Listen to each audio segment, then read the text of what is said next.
From 1989 to 1996, The Crypt Keeper was telling ghoulish stories of horror and murder, much to the delight of horror movie fans in the Tales from the Crypt TV show.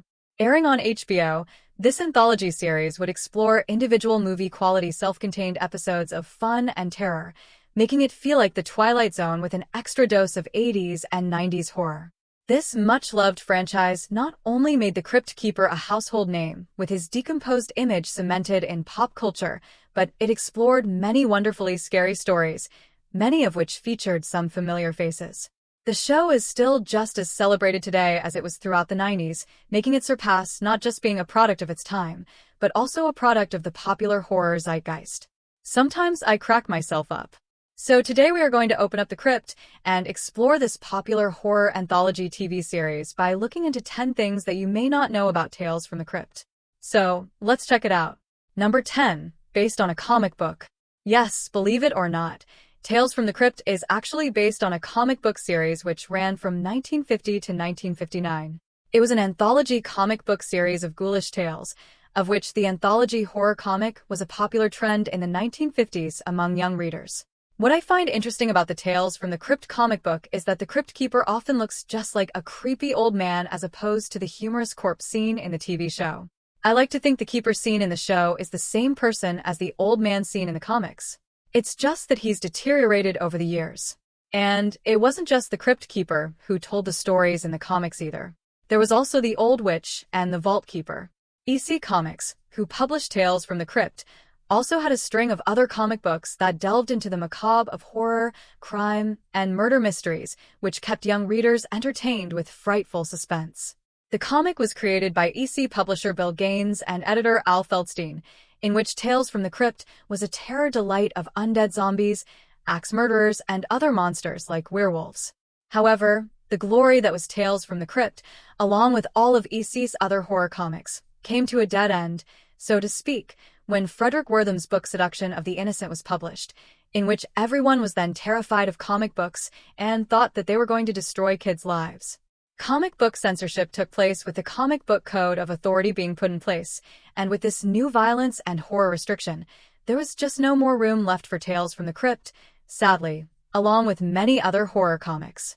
However, thankfully, since the demise of the original Tales from the Crypt comic book, there have been several revivals with brand new stories. Number 9. Tales from the Crypt was originally intended to be a movie.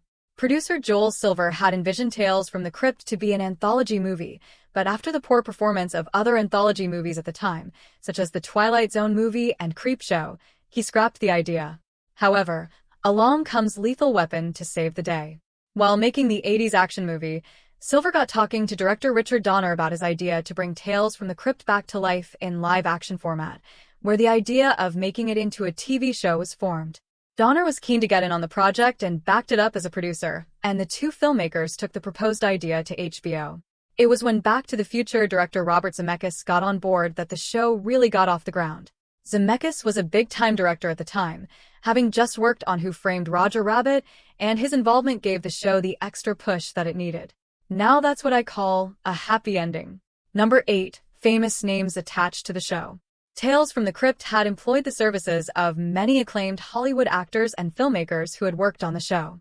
Whether they were starring in an episode or directing it, throughout the show's 7-year run many famous faces would turn up, including Brad Pitt, Daniel Craig, Benicio del Toro, Carl MacLachlan, Terry Hatcher, Bill Paxton, Brad Dourif, Ewan McGregor, Larry Drake, Lance Henriksen, Steve Buscemi, Michael J. Fox, Demi Moore, Dan Aykroyd, Tim Curry, and Christopher Reeve. And that's just some of the famous faces who appeared on the show. Heck, the show even brought back some dead famous faces thanks to the trickery of special effects, including Alfred Hitchcock and Humphrey Bogart. The show also had a very interesting lineup of directors, including Tom Hanks and Austria's muscleman himself, Arnold Schwarzenegger, who even directed an episode of Tales from the Crypt, which is really random. The episode in question was called Switch and was broadcast in 1990. Other directors the show employed include Exorcist director William Friedkin, along with Child's Play director Tom Holland and Pet Sematary director Mary Lambert. What's the matter with you? Want to keep that 90-pound corpse for the rest of your death? The show would also feature some talented music composers such as Bill Conti, Michael Kamen, and Danny Elfman, who scored the theme. Number 7. The story behind the Crypt Keeper puppet. Even by today's standards, the Crypt Keeper puppet was an impressive special effect, proving that puppetry work is often way better than CGI. What do you know, P for the corpse? It wasn't an entirely easy effect to accomplish though, as it took 6 puppeteers to bring the keeper to life, or rather, undead life. Special effects technician Kevin Yeager created the Keeper puppet, and he was best known for making the makeup effects for Freddy Krueger and the Chucky puppet from the movie Child's Play. Speaking of which, the eyes that were used for the Crypt Keeper were also eye props that had been created for Chucky, and I think that once you know this, it kind of shows that the Crypt Keeper does indeed have Chucky's eyes, which is just awesome. Yeager would incidentally go on to work on Face/Off and Starship Troopers, but I think some of his best work can be seen through the Chucky eyes of the Crypt Keeper. Also, the Keeper was voiced by John Kasser, who also provided the voice for the Joker in the DC Super Friends cartoon, as well as providing voices for Looney Tunes and Despicable Me. There goes the neighborhood. Number 6. The production moved to the UK. It was when filming commenced for the show's last season that Tales from the Crypt's production traveled across the pond, where the show was then filmed in England, namely London at Ealing Studios. That's why, in its later run, the cast went from more well-known American actors like John Lithgow, Joe Pesci, and Kirk Douglas to more well-known British actors like, as mentioned, Daniel Craig, Bob Hoskins, and Ewan McGregor. The location switch was made as the Tales from the Crypt production felt that it had completely used up its Californian locations and resources as far as actors, filming locations, and local movie-making talent go. Thus a change was needed. And the show did certainly feel more British, that's for sure. It has that sort of dark, grimy feel that a lot of older British TV shows had. And yes, it kept things fresh. I mean, after all, the show was now in its 7th year. However, the show still came to a close with no new series in 1997. Number 5. Tales from the Crypt albums. It seems that not only was Tales from the Crypt popular with TV viewers, but also on the pop charts, as the show released a series of music albums. Now, this isn't the first time this has happened. Anyone remember that time Freddy Krueger went rogue and released a rock album? Yeah. First, there was the soundtrack album, which was released in 1991 and featured a compilation of songs and composed music that had been used throughout the series. One of the songs on the album was called Crypt Jam, and even had its own music video where the Crypt Keeper proved that not only is he good at hosting horror stories and one-liners, but he is also quite the pop star too, delivering all that awesome 90s schlock cheese.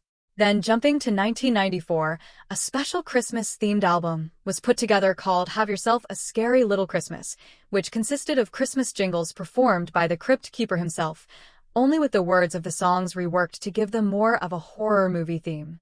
So, instead of We Wish You a Merry Christmas, the Crypt Keeper sings We Wish You Bury the Missus. Yeah, please do. She's starting to stink. And listening to the Crypt Keeper singing is interesting.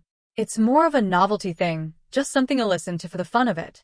It's not really something you'll continuously listen to get your jam on. And finally, a heavy metal-themed Tales from the Crypt album was released in the year 2000 called Tales from the Crypt Monsters of Metal, which essentially was just heavy metal bands performing horror-related songs, featuring acts such as Judas Priest and Black Sabbath. Number 4. A failed pilot was used in Tales from the Crypt. In 1991, the Fox network aired a pilot for a TV show called Two-Fisted Tales, which, like Tales from the Crypt, was to be an anthology series and was based on stories from fellow EC comic series Action Comics. However, after the pilot was shown, Fox dropped the show and no more episodes of Two-Fisted Tales were made. But not to let the footage go to waste, the 3 segments filmed for the pilot were then re-edited into episodes of Tales from the Crypt, mainly just having the Crypt Keeper inserted into them. Those stories being Yellow, Showdown, and King of the Road. So, at least the effort put into these stories didn't go to waste. Speaking of TV shows going nowhere, in 1997 a Tales from the Crypt spin-off series, which had the rather interesting title of Perversions of Science, was aired with stories also based on the exploits of EC Comics, specifically Weird Science, but that only lasted 1 season. Wow, all these strange TV shows. Well, at least they didn't make a cartoon based on Tales from the Crypt, because that would have been really weird, right? Right. What? Why are you guys looking at me like that for? Number 3. Cartoon series. So yes, lasting for 2 seasons in 1993 and 1994, there was an animated children's show based on Tales from the Crypt. Well, I guess if Rambo and RoboCop can get their own children's animated TV series, then anything goes. In the cartoon, the Crypt Keeper, who is now incredibly green, would tell more child-friendly horror stories to the viewer. There was no murder or gore, but instead the intensity from the adult live-action series was replaced with moral lessons for the children to learn, because who better to teach your kids than the Crypt Keeper? It was initially intended for the Crypt Keeper puppet from the series to host the show, but it was decided that his appearance would be too scary for Saturday morning viewings, and thus might put off the kids munching away on their Cocoa Pops. After ABC canceled the show, it did eventually come back for a third season in 1999 on CBS in a show called New Tales from the Crypt Keeper. The animation looked slightly better this time, with the Crypt Keeper more resembling his ghoulish look from the live-action TV show, but it wasn't enough to save the show, and its revival only lasted one season. But that story just makes me go all to pieces. Number 2, there was a British movie version.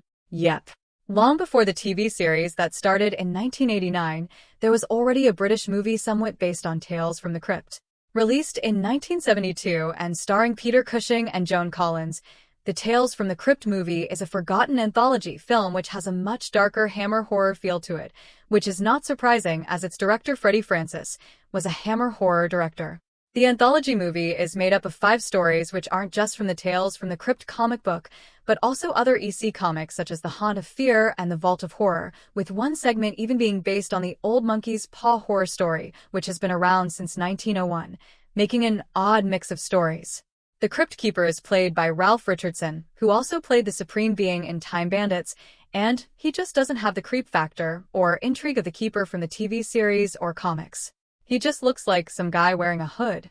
He doesn't even look run down or deteriorated. However, this is an interesting and different take on what would become a much-loved and much-celebrated character. The movie even features the story of a serial killer Santa, which is called An All Through the House, and which would get remade into a Tales from the Crypt episode for the TV series.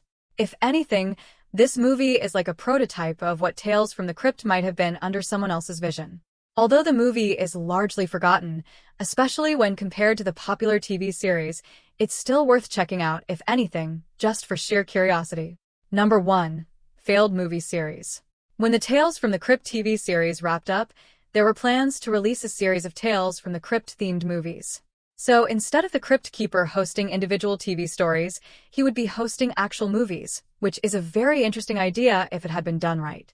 The first Tales from the Crypt movie to start this new trend was Demon Knight, which was released in 1993, followed by Bordello of Blood in 1996.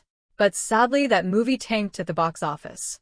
However, 2 other well-loved and celebrated movies that were originally intended to be Tales from the Crypt movies, but eventually ended up being their own thing, were Peter Jackson's The Frighteners and Robert Rodriguez's From Dusk Till Dawn, both of which were released in 1996.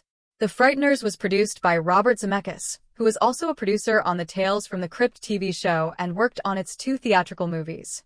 Just imagine had the Crypt Keeper introduced and concluded those movies. I wonder if having the Tales from the Crypt brand added to them would have made any kind of impact on the 2 movie successes. Makes you wonder, had The Frighteners and From Dusk Till Dawn been released under the Tales from the Crypt banner, then maybe the Tales from the Crypt film series might have actually taken off and become a huge phenomenon. But that said, I am also kind of glad that both movies are their own individual films and not just part of a bigger franchise. But I digress. Finally, it all came to an end in 2002 with the straight-to-video movie called Ritual. Well, that was my look into Tales from the Crypt, and I hope you enjoyed it. When I was a kid, I always found this to be a really fun TV show and kind of naughty, like you shouldn't watch it because your parents and teachers wouldn't approve. But to hell with it, because you were going to watch it anyway, and that made it all the more appealing. Anyway, I'm Minnie, and remember kiddies, horror can be as fun as it can be scary. See you.